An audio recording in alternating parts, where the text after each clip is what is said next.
Wanita kaya raya bernilai triliunan mengira pacar anak angkatnya adalah putri dari keluarga kaya. Pertama kali bertemu calon menantunya, ingin membelinya sepasang sepatu kristal yang sangat berharga. Baru menyadari anak angkatnya muncul di toko mewah. Barulah dia tahu bahwa gadis yang menjual sepatu adalah pacar anak angkatnya. Wanita kaya marah dan memukul gadis itu dengan tangan terangkat, menganggapnya sebagai gadis yang tidak jujur, ingin merayu anak angkatnya untuk menikahi ke dalam keluarga kaya.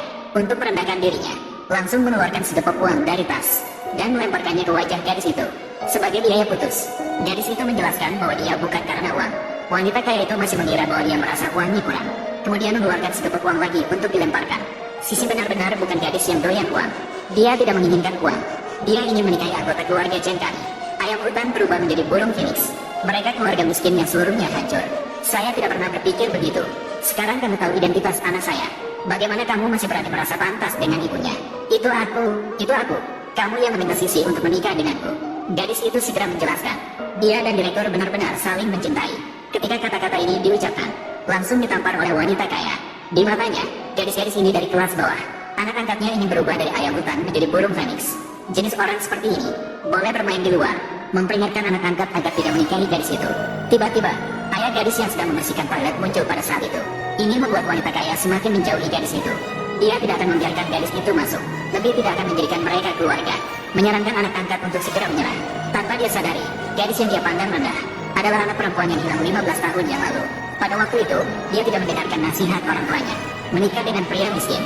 Kemudian, untuk membayar hutang, dia menjual putrinya, sehingga dia belum bisa menemukan kembali putrinya sampai sekarang. Oleh karena itu, dia sangat membenci orang miskin dari kalangan bawah.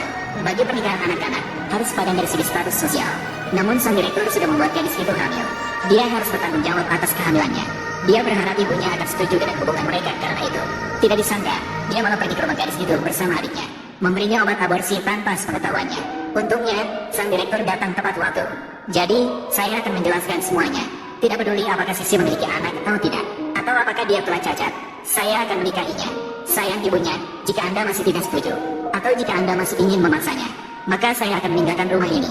Melihat sikap anak angkat begitu tegas, seorang wanita kaya hanya bisa menghormati pilihannya. 1 minggu kemudian, mereka mengadakan pernikahan di hotel. Awalnya keluarga mertua memandang rendah pada gadis itu.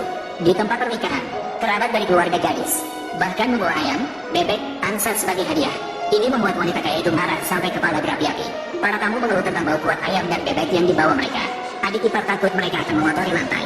Mereka diberi penutup sepatu untuk dipakai, bahkan membawa air disinfektan. Mereka disemprotkan seluruh tubuhnya sebelum diizinkan masuk. Tapi tak diketahui siapa yang membuat ketakutan. Ayam jantan berlarian ke sana kemari, membuat suasana pernikahan menjadi kacau. Lihatlah apa yang kau pilih. Sayang, kenapa kalian tidak menangkap ayamnya dengan baik? Kakak, cepat tangkap dia. Cepat, tangkap dia. Absurd. Aku sudah bilang, tidak sesuai status sosial. Dasar orang kampung, merusak pernikahan anakku. Pergi jauh-jauh. Adik ipar tiba-tiba lari keluar dan mengatakan kalungnya hilang. Jangan biarkan mereka pergi. Baru saja melepaskan ayam, pasti sengaja mengacaukan situasi untuk mencuri kalungnya dengan mudah. Wanita kaya mendengar hal itu, tanpa membedakan siapa yang salah siapa yang benar, langsung memerintahkan orang-orang ini dari kelas bawah untuk diperiksa, termasuk mertua. Namun setelah diperiksa, tidak ada kalung di tubuh siapapun. Adik ipar kembali menuduh gadis itu, merasa kalung 80% pasti ada di tubuhnya. Mertua segera mendekat dan meminta gadis itu segera menyerahkan kalungnya. Aku tidak mengambil. Bagaimana aku bisa menyerahkannya? Masih berani bersikeras. Sudah tahu pikiranmu tidak jujur dari dulu. Tidak terpikirkan bahwa kamu benar-benar di hari pernikahan sendiri mencuri barang dari keluarga mertua.